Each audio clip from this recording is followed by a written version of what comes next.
Have you had one of these moments lately? Mark! He's wired in. Sorry? He's wired in. Is he? Yes.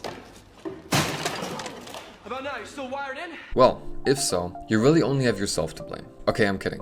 But actually, I'm also not. You see, chances are that our ADHD is part of the reason for why our highs are so high and our lows so low, because people with ADHD have passionate thoughts and emotions that are more intense than those of the average person. In this video, you will learn exactly what ADHD hypersensitivity is, where it comes from, and how to work with it rather than against it to start seeing yourself with ADHD in a more healthy and positive light. Welcome back, guys, to ADHD Vision, presenting ADHD by ADHD. If you have ADHD, why don't you consider subscribing?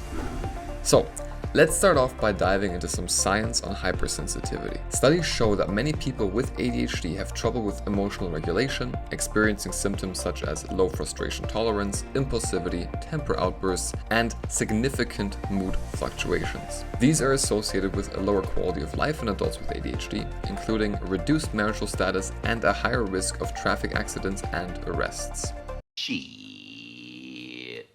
Fun fact, it's actually also not unusual for people with ADHD to be more sensitive to touch, light, and sound. Back to the point. Our mood fluctuations are actually part of the reason for why many people with ADHD are first misdiagnosed with a mood disorder. On average, an adult will see 2.3 clinicians and go through 6.6 antidepressant trials before being diagnosed with attention deficit disorder. Now, the moods we fall into are almost always triggered by events and perceptions and actually resolve very quickly. This can often be quite confusing for non-ADHDers around you because they simply can't fathom how you are able to jump from one emotion to the next in record time. All the while your fellow ADHDers, well, they will understand. Now, because our emotional self-control is also quite challenging for us, we often don't mind sharing these intense emotional outbursts with the world, especially if it relates to difficult emotions such as frustration, anger, or sadness. This can obviously also influence social situations with others when they are at the receiving end of these emotions. Due to our impulsivity, we simply react driven by the intensity of the moment. To be able to delay a response allows a person to separate a bit from the emotions and react in a more objective way. This ability to delay response is sometimes very difficult for us.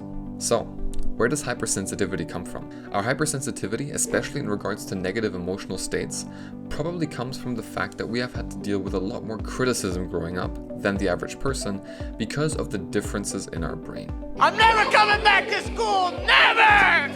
While ADHDers make up around 5% of the population, which is significant, 95% of people don't have ADHD, which is why society is often not fine-tuned to our needs and abilities. Criticism like, why can't you focus, control yourself, or I wish you wouldn't be so all over the place all the time, are therefore not uncommon in a society that does not yet fully understand ADHD. It is often the notion that we cannot be successful and should be put on medication to become a normal person, all of which can lead to feelings of inadequacy and low self-esteem. And all of that, even though there are actually a number of reasons for why ADHD can make you immensely fulfilled and successful in life. Nevertheless, many of us are therefore unfortunately fine-tuned to receiving rejection. We can therefore also become extremely sensitive to tonalities or body language associated with rejection, called rejection-sensitive dysphoria, or RSD in short. Even though society in general is becoming more inclusive, we still have a lot to learn from each other regarding our different neurological states, and this channel actually tries to do exactly that. So if you haven't already, why not subscribe and ring that notification bell to not miss out on any more of my future content. So, how do we work with it? At this point, it's actually still unclear whether the symptoms related to emotional dysregulation or hypersensitivity are caused by ADHD itself or comorbid psychiatric conditions, which many people with ADHD have.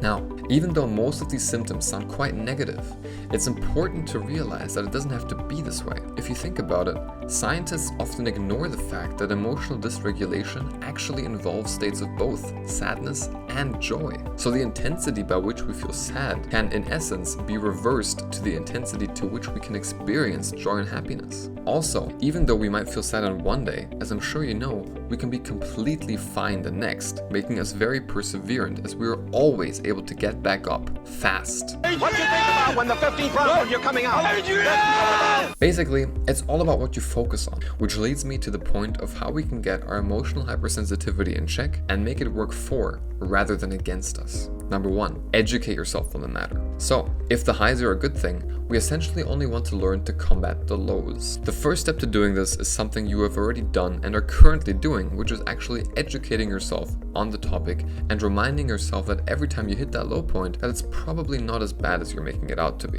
The gunfight is in the head, not in the hands. Remind yourself of the fact that your brain is different and that you shouldn't hate yourself for it.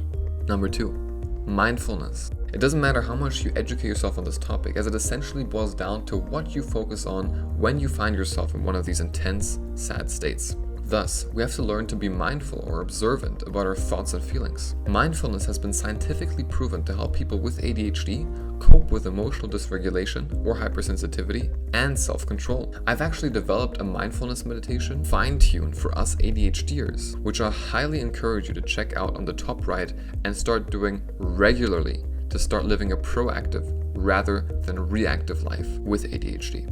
You can do it. I believe in you.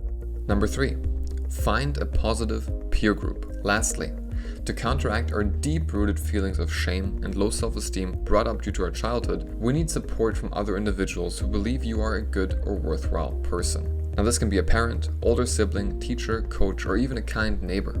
So here's a challenge. I want you to tell that positive person that you trust and spend a lot of time with about this ADHD occurrence, and to remind you that every time you do feel sad or you do find yourself in one of these intense emotional states, that everything probably is not as bad as you're making it out to be. It's always better to have someone else remind you of this, as this can bear more significance to you. Spend time with them and let them remind you of all your positive sides. And if that's not possible and you're holed up in quarantine, such as I am, check out the video on the top right, reminding you of all the successful people who actually have made ADHD work for them. Thanks for watching, guys. Be sure to check out these related videos and subscribe if you haven't already. I'll see you again in 2 weeks. This has been ADHD Vision. Till next time, guys.